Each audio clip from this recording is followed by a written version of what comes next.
Hey, what is up, mortals? It is Trina Duhart here with a new video for you. Welcome to part 6 of What If Uraraka Was an Electromaster? I just wanted to greet you guys by just saying, sit back and relax, you're in for a treat. So we begin.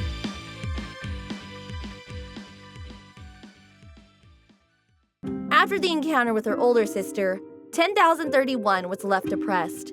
She had even gone to Dr. Shuneji earlier today to see if the pain in her heart meant anything.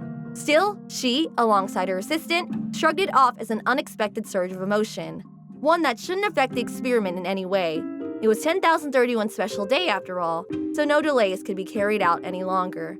And as the girl roamed the same park from the day prior, the memory of her sister screaming at her resurfaced to haunt her. Hearing those harsh words made her head hurt. To Big Sister, Uraraka was in existence she would have wanted to deny. In tears, the girl told herself while heading towards the direction of the given coordinates. On her way, she passed by a box with a little black kitten inside, which she ignored. Later in the day, another sister would pick the little creature and meet up with a freckled boy who had met her once before.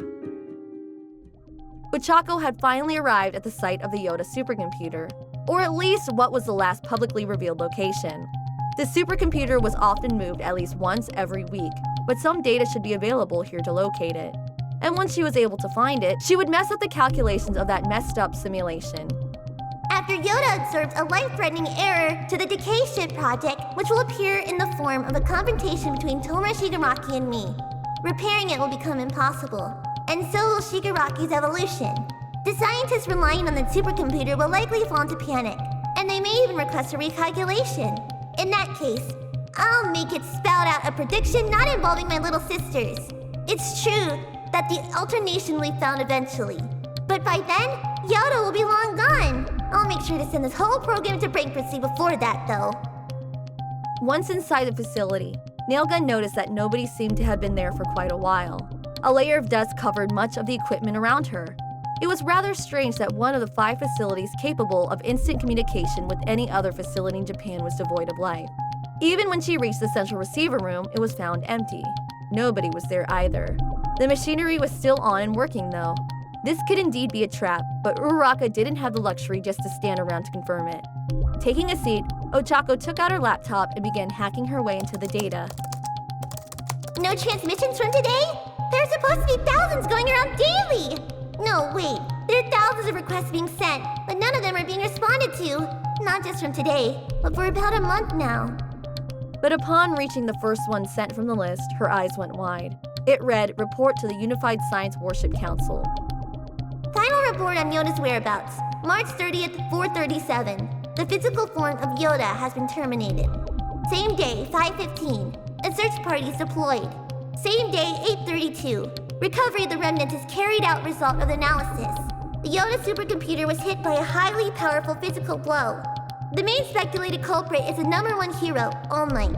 The utter destruction of said asset has been confirmed. Further action is...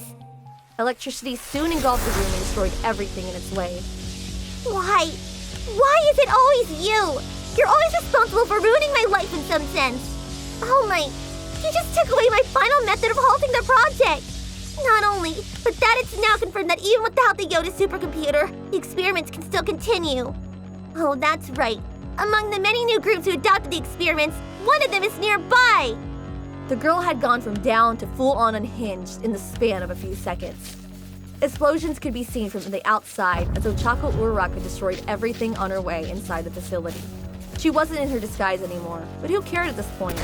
Why hide that it was her committing these atrocities? Seeing those scientists responsible cower in fear made her happy after all. That's right. And it's not over yet. I just have to destroy everything.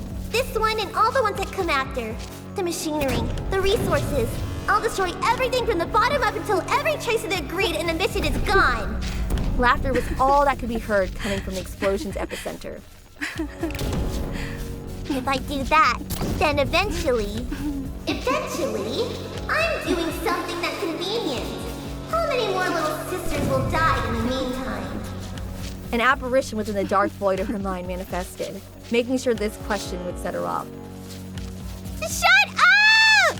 The girl screamed with everything she had been holding in. Then what do I do? To stop it now, immediately! What way is there to stop it? Everything around her was being destroyed until something caught her attention. On one of the faraway screens, she could see one of her little sisters, injured, running away from Shigaraki. It being a live recording could only mean that the people behind the project were always watching, witnessing each and every death on their personal screens. The distraught teen approached the screen and cried out for him to stop, but within seconds, he had caught her younger sister. And once he did, he grabbed her from behind with both hands until she turned gray and crumbled into bloody chunks. Soon after, Ochako collapsed onto the floor. Around the same time, the green-haired boy had seen the corpse of the girl he had been with, but a second later, he was proven wrong as he saw Uraraka's little sister right behind him. 10,032 took the opportunity to explain to Deku that who had just perished was Uraraka 10,031, while pointing out that she herself was number 10,032, so he hadn't lost the one who had helped him yet. Still, the boy was left terrified by this whole ordeal, but he became traumatized once more sisters arrived to clean up the mess. 10,032 had to go with them, so she handed her cat, named Dog, to him so he could look after it.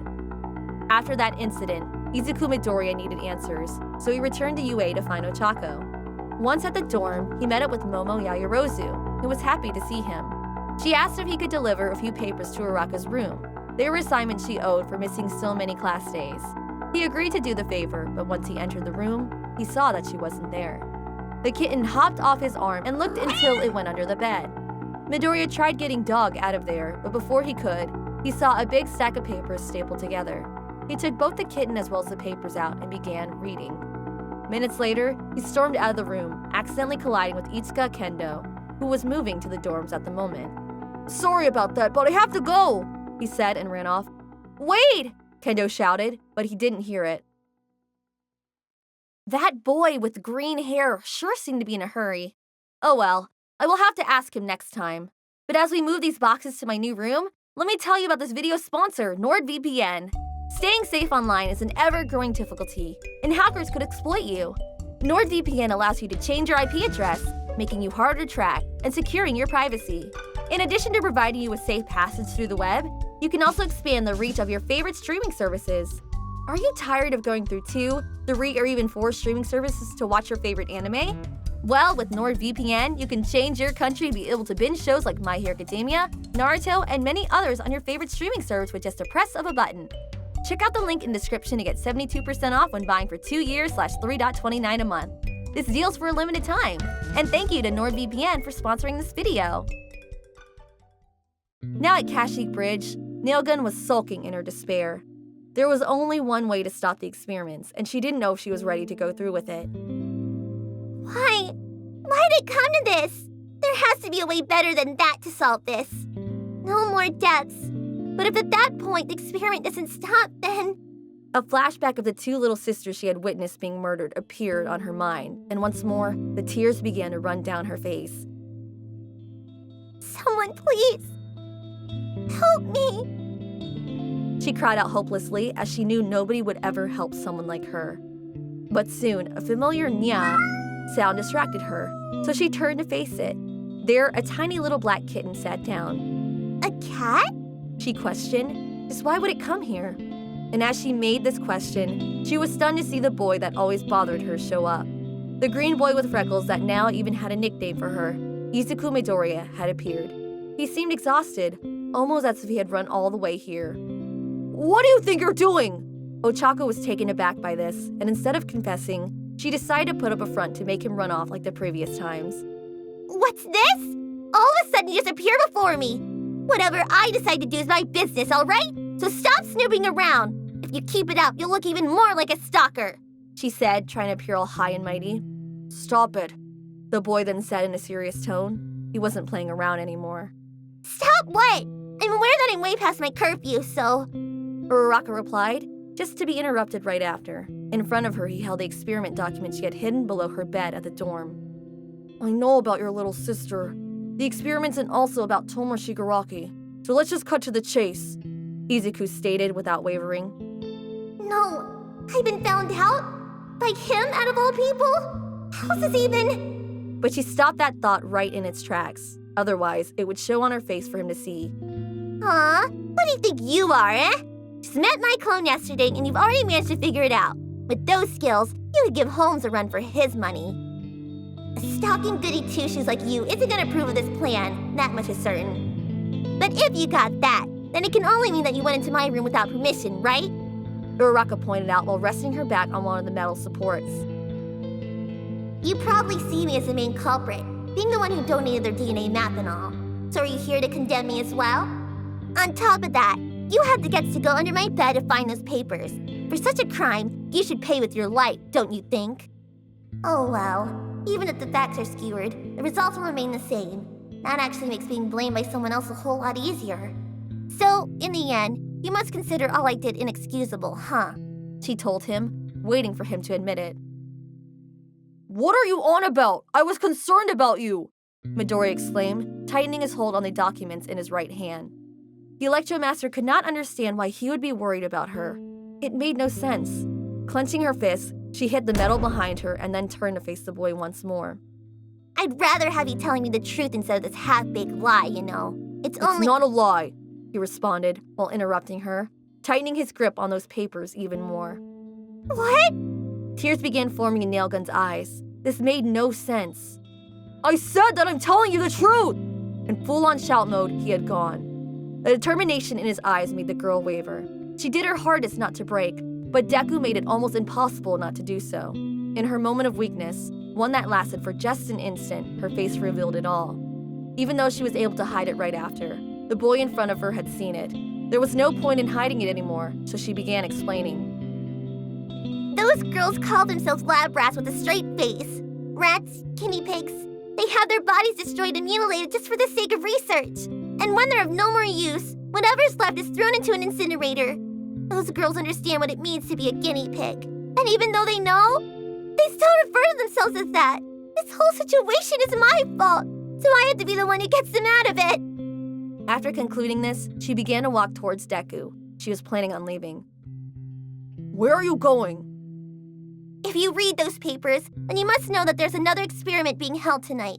Before that happens, I'll engage Shigaraki by myself using whatever means necessary. Still, the boy had moved his left arm to block her path. He would not let her do something so reckless. Midoriya then asked a simple question. Can you beat him? Those papers say that the Yoda supercomputer's calculations predict that you'll be dead in 217 moves. So are you going there intending to win? You're right. Even if I were to somehow obtain another major power-up, there's no guarantee that I'd be a match for him. But what if I wasn't even worth that much? Hearing this, Midoriya just stared in awe. Had she just said that? For example, say that I was to be taken out with his first move. If I were to lose that way, then Yoda's prediction would be overturned. What if this made them reconsider the experiment? Then even someone like me would be of some use, no? You mean to die, don't you? A quick smirk appeared on her face. Ochako had already come to terms with this decision. And you think that your death will put a stop to this project? Yeah, the whole project works on the assumption that everything that the Yoda supercomputer is absolute. But if after a single move I were to be on my ass begging for mercy, I'm sure they would all think that there were some mistakes in the prediction. But once they redo their calculations, your death would be for nothing! Deku screamed, trying to point out the obvious. Not so. The Yoda supercomputer was destroyed by All Might less than a month ago, so they wouldn't be able to redo their calculations. You know that for sure? She didn't care to respond any further. This was a waste of time. Okay, so you understood, right? Now move aside. Once more, he got in her way and refused to move. No, there's no way I could just let someone trying to kill herself go! Izuku once more yelled, trying to make her see reason. A bolt of lightning shot out of her hair, destroying the papers in the boy's hand. Whatever was left flew away in flames. So what then? Are you telling me that there's another way? You can't do anything but run, so get off your high horse already. It's disgusting. The rage within Uraraka was starting to surface. Whatever was left of her patience was being pushed thin. Say what you want, but I won't have it, he responded, staying his ground. Visible electric bolts began to appear around the Electromaster. Their iconic sizzling could be heard. Once it became too dangerous, the small kitten ran off into a safer part of the bridge. This is getting us nowhere! Don't tell me that you think it's okay for them to die just because they're clones, do you? If you stand in my way, I'll have to shoot through you. So if you don't want that, stand aside! The threat didn't face the boy as he moved his head from side to side. An electric burst stunned him then and there. Alright, so you want to settle this by force then? Sure, I've never beaten you before due to your constant running away, and I still don't understand that quirk of yours that well. But I can't afford to have you stop me now, so you better go all out, or else you will die! Unexpectedly, the freckled boy pulled his hands up, almost as if he was surrendering. He was both confused and pissed off the enraged girl. What do you think you're doing? I won't fight you, he stated without a hint of fear or doubt. Are you really that stupid? Do you seriously believe that I won't attack you just because you're doing that? This is the only option I have! I'll shoot right through you if you get in my way, passive or not! Even then, I won't fight you. A lightning bolt struck next to the unmoving boy, hitting a metal support from the bridge. And then came her screams. Don't fuck with me! If you need a fight, then clench your fist! If you don't want to fight, then get out of my way! So don't just trample on my wishes if you won't go all out! But Izuku Midoriya didn't budge. He wouldn't go back on his word. Ochako could only lose the last bit of patience she had left now. She was an uncontrolled broken mess. Her voice would soon be shaky, and any sense of restraint would quickly vanish. I'm telling you to fight! A full-powered electric blast was shot at Deku, hitting him right in the gut and sending him back a few feet. The girl couldn't believe what she was seeing. No way! There's no way that my attack should be able to hit him! It wasn't negated like before! It went through his body! For a few steps, Nailgun felt concerned for her classmate. Perhaps she shouldn't have done that. Maybe she should check on him to see if he was all right. But all this disappeared, and once more, Uraraka stood her ground. Izuku Midoriya was standing up. Guilt began to surface as she witnessed how he struggled to get up, holding her right hand in the hopes of not doing it again. Do you get it now? I'll really hurt you! But she stopped as the boy resumed his stance. Why? Uraraka cried out. I already told you. I'm not going to fight you, he repeated once more. But why? You know how wrong these experiments are, right? All I want to do is stop them! Why are you stopping me? Yes, they're wrong. For anyone to have to be hurt for something like this. Then... With the way you're going on about it, there's no saving you, which is why I'm not moving. What are you saying? I don't have the right to have such a thing said to me. Not now. Suppose there's some happy world that everyone wants, where everyone is smiling. I wouldn't have any place in it. Are you sure that your remaining little sisters would be grateful to you if you did this? He asked with honesty. You must have realized it by now, right? That nobody can be saved doing things this way. At that instant, Ochako Uraraka let her electricity run loose across the entire bridge, blowing up all its lights. One of the glass shards shot toward the boy and grazed his upper left cheek. If it had been any higher, it would have taken his eye. Shut up! If I die, then they'll feel relieved! She cried out in a desperate tone. Unstable was no longer enough of a word to describe her. There's no other way now except for me to die! If my single life can spare the rest of my sisters, then that should be a wonderful thing, right? Isn't that good enough? So please, just move! Now with tears in her eyes, she begged for him to stand aside. But once again, he just repeated his response. I'm not moving. The desperate girl cried as she was forced to unleash her contained emotions into an electric attack that encompassed a good part of the bridge, frying it until it smoked all over. Some of her electricity could still be seen coursing through the metal parts that remained. As a result of this outburst, the whole city was submerged in a blackout. Regret soon befell the girl as she saw the boy now unconscious in the crumbled concrete. The kitten from before was calling out to him. By the time Deku opened his eyes, his head was now resting on the girl's thighs. Her gaze seemed dead, and dried-up tears could be seen beneath. You really are stupid, aren't you? You have nothing to do with this. If you just closed your eyes and pretended to know nothing, you could have gone back to your normal life. So why run yourself so ragged? Your heart could have stopped, even if only for a short time. But the boy smiled and let out a chuckle, and the girl's tears soon fell on his face. How can you smile like that? Because I thought that I'm so glad to be on your side. Looking up at her, he raised his hand and began to pat her head. So, don't cry. But this only made Ochako cry harder. That gentle touch and those words reminded her of her mom. She was finally able to let all those bottled up feelings escape her. The boy raised his other hand and proposed something. I've got a way to stop the experiment. The experiment is based on the idea that Shigaraki's potential is the highest, that someday he'll be the strongest. So what if he's incredibly weak? Midoriya began to stand up. For example, What if he were to lose to a quirkless nobody like me? The idea would be turned upside down for sure. Wait, don't tell me that you'll... The girl cried out in fear. That's right. I'll fight him, he answered, confirming Uraraka's fears. That's impossible! That guy is on a whole different level than I am! He's the kind of monster that wouldn't be faced if the world's armies were sent after him! This time you'll be... Mom isn't here to solve my problems anymore. Please! I don't want to drag anyone else into my sin of letting over 10,000 of them die! And a miracle won't occur just because I pray to God. I had to be the one to put an end to this, so please! She cried out with all her heart, but the boy had something to say. Okay then, work with me. Those words made Uraraka stop crying, and she raised her sight to see him standing upright. Having everyone come back smiling without losing anything is my dream. Work with me so that it can come true. And even if I were to cry, there are no heroes who will rush to... Just sit tight. I'll make sure to bring your little sister back with me.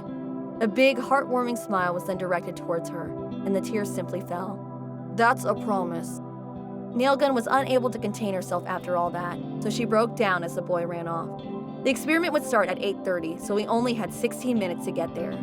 Once she recomposed herself, Uraraka began to call out for the cat Izuku had left behind. She expected it to run away or keep its distance because of the current always passing through her body, but the little one approached her and allowed the girl to pick it up. She hugged it tightly and smiled. True heroes did exist. She was proven wrong, and for that, she was glad. So glad. Thank you all for indulging yourselves in all this information thus far. I hope you enjoyed it. Now there are a few more things that I'd like to go over before the video ends.